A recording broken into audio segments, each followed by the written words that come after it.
One of the things that we want to discuss again, we did this lecture again at Larry's at the La Unique bookstore, and there was a lot of people because work couldn't come, and then there was a lot of people from other states that couldn't come, and they have been communicating with us. One of the principles that we want to emphasize to the Moors is the importance of their nationality card. We want to emphasize the need and the necessity of Moors commanding the production of a nationality card by others who are claiming authority, and we want to expose the fraud of the driver's license. Most of you scientists already know the nature of it, but we want to make sure that the people get the nature of what this is all about so that they can become active in this movement, and not only become active in this movement, but become functionally active in the movement, meaning knowledge that they can work with, not to believe, but to know, and to use this knowledge to reclaim, redeem, and secure their unalienable or birthrights. And so the subject before us is the fraud of a driver's license being used as an identification card. Part of the lecture will be including your participation with both questions and response for the purpose that we exchange knowledge. In other words, I don't want you to hear me and just accept what I'm saying. I want you to exchange knowledge so that we can be clear on why we're doing this, why this issue is important. We want you to understand what is being said. Don't accept what's being said. Understand what's being said.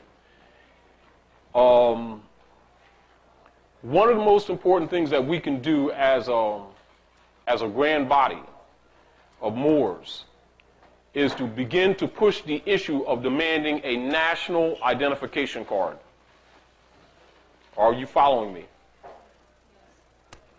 And the reason that we want to do that is because the lack of a national identification card allows them to continue the color of law, or to violate our rights of movement, of self-authority, of economic progress, etc., etc., etc. Now, it must be understood, and this is redundant to many of you, but for those who do not know, a driver's license is an instrument that has its origin in the Excise Tax Act, 1909. And what it deals with is the movement of commercial goods and services. It does not deal with the natural person, which is why they will always say a person must have this, and a person must have that. But when they say person, it must be understood at law there's two types of person. And I'm going to speak slowly because anybody has notes, take notes, because it's important, because you're going to use this information for effectively things that we're going to be doing in the future. Many Moors are dealing with it already. Many Moors have dealt with it past tense, but we're going to be dealing with these issues in the future. So at law and in law, there's two types of person.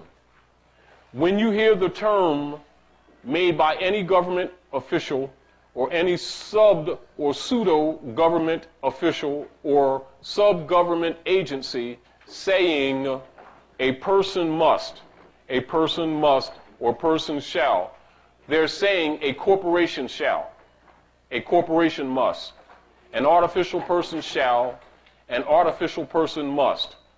So whenever you hear them say the word person, know already they're referring to a corporation.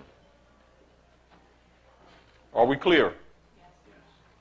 If they don't say natural person, that statement applies to corporations only, not to the natural person. So I'm going to re-emphasize that there's two types of person in law. One is the artificial person, which is corporate, and the other is the natural person, which is the biological, breathing, thinking entity that you call yourself. So when someone says a person must do this, and a person must have this, and a person must have this contract, and a person must do this, and a person must have this paperwork, if you think that it means you're wrong. But it's presented to you that way for you to believe that it means you, so that you can be tricked into making a contractual agreement saying that you are Negro or a corporate person. And once you sign the contract becomes the law. And so they sue you on that contract. So understand how law comes about. In other words, you are the law. You are the sovereign. In any governmental structure, it is your bit of sovereignty given in allegiance to that said government that accumulates as the God power that a government executes relative to its regulation of the citizens in a corporate capacity, meaning that they cannot even hold a court over the general citizenry. Only the general citizenry can. Government don't really have that power. And where it is limited is in the judicial branch of that government. Are we clear? Licenses comes under legislative and statutory codes, which cannot be executed in a judicial court. Are we clear? They've been running corporate statutory courts under the authority of judicial powers, which is a constitutional violation. Are we clear? Licenses come under that crossover. Are we clear? So therefore, if, as an example, brother, if you were a foreigner, and you were operating in these territories or any other government's territories under corporate capacity for the benefit of your corporate operations of capital gains, excise taxation regulates that. Are we very clear? Under that auspices, licenses are given by officers of excise. That authority within government is limited to those persons and checked by the Constitution. Dealing with manufactured goods and the movements of those goods. That's where license comes in. Are we clear?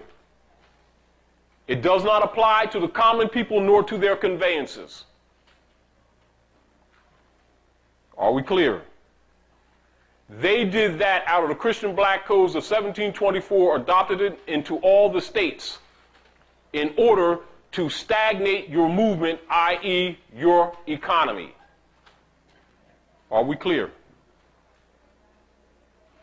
Now, in order to protect themselves from international lawsuits, and this is redundant again, but keep this in mind, they wrote that nomen in all capital letters because it does mean corporation.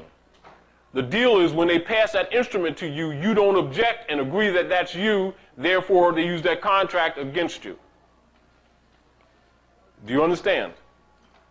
That's not an identity card, that's an excise taxpayer's card for corporate activity and the benefit that is derived from corporate activity.